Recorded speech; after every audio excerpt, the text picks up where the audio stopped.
Hari ini kita akan belajar tentang Unit 8 Warga Prihatin Sekolah Sejahtera.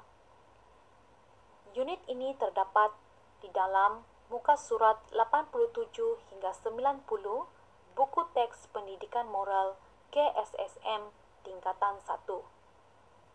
Sebelum cikgu memulakan pelajaran ini, izinkan cikgu memberi maksud beberapa perkataan yang terdapat di dalam tajuk.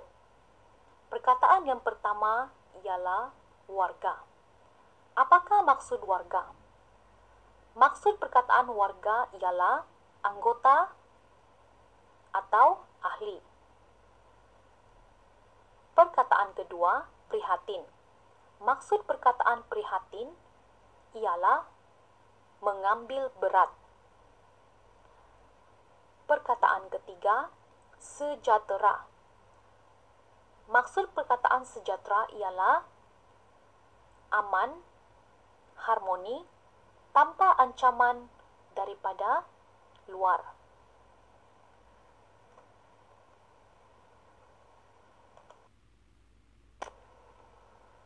Baik, dalam unit ini Anda akan belajar tentang beberapa perkara,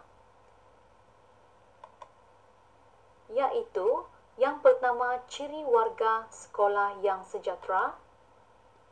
Kedua, cara meningkatkan kesejahteraan warga sekolah yang terdiri daripada pelbagai kaum.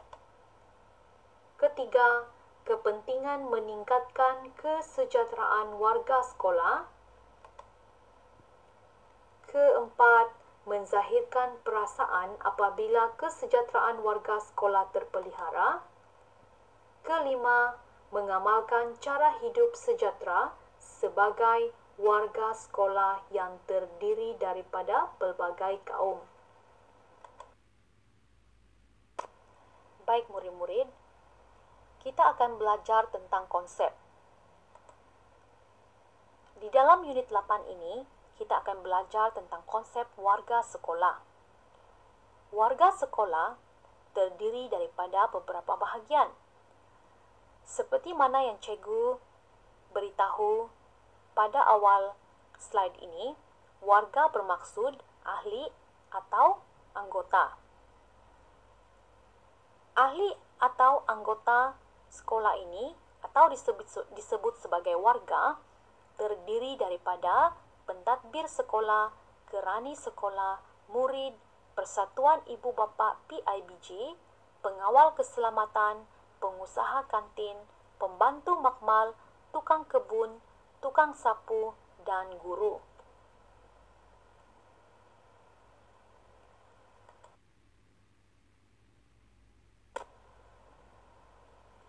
Baik murid-murid, kita akan belajar tentang ciri warga sekolah sejahtera. Ciri yang pertama ialah bertanggungjawab melaksanakan tugas dan kewajipan dengan sempurna. Kedua, saling menghormati antara satu sama lain. Ketiga, bekerjasama bagi menjayakan sesuatu aktiviti. Keempat, bersopan santun dan berbudi pekerti mulia.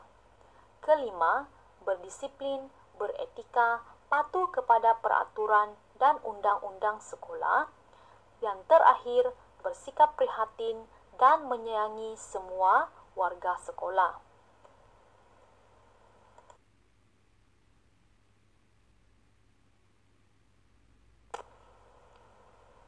Baik, cara meningkatkan kesejahteraan warga sekolah. Yang pertama ialah memantapkan kawalan keselamatan oleh pengawas sekolah. Kedua, memastikan kemudahan dan peralatan sekolah berfungsi dan dapat digunakan dengan selamat. Ketiga, memastikan persekitaran sekolah ceria, selesa, bersih dan cantik. Keempat, menyediakan persekitaran bilik darjah yang kondusif untuk pembelajaran dan pengajaran. Yang kelima, menguatkuasakan peraturan dan undang-undang sekolah.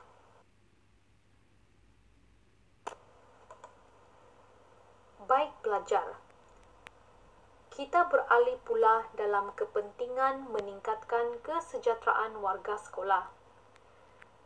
Kepentingan yang pertama ialah disiplin. Apabila murid mematuhi peraturan,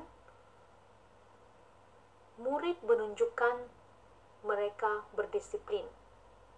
Selain daripada itu, salah laku murid juga dapat dikurangkan. Kedua, pembelajaran dan pengajaran.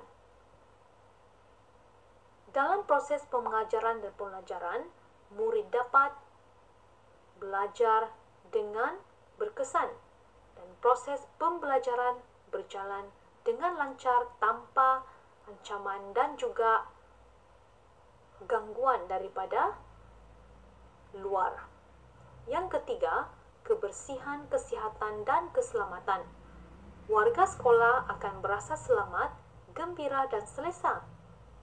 Sekolah ceria dan juga kesihatan warga sekolah juga dapat dipelihara. Selain itu, pencapaian sekolah. Pencapaian sekolah dapat meningkatkan kesejahteraan warga sekolah, iaitu dengan keputusan peperiksaan yang cemerlang dan membanggakan boleh menjadikan warga sekolah sejahtera.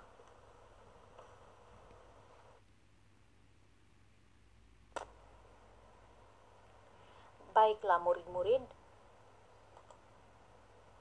dapat disimpulkan di sini peranan setiap warga sekolah amat penting bagi memastikan sekolah mempunyai persekitaran yang sejahtera. Beberapa nilai yang boleh dikaitkan dengan unit 8 ini termasuklah nilai hormat, nilai toleransi, nilai kerjasama, nilai kasih sayang, nilai hemat tinggi, dan nilai bertanggung jawab. Justru, sebagai warga sekolah, kita mestilah mengamalkan cara hidup sejahtera dan nilai-nilai murni ini agar perpaduan dapat dipelihara dalam kalangan warga sekolah. Sekian dan terima kasih.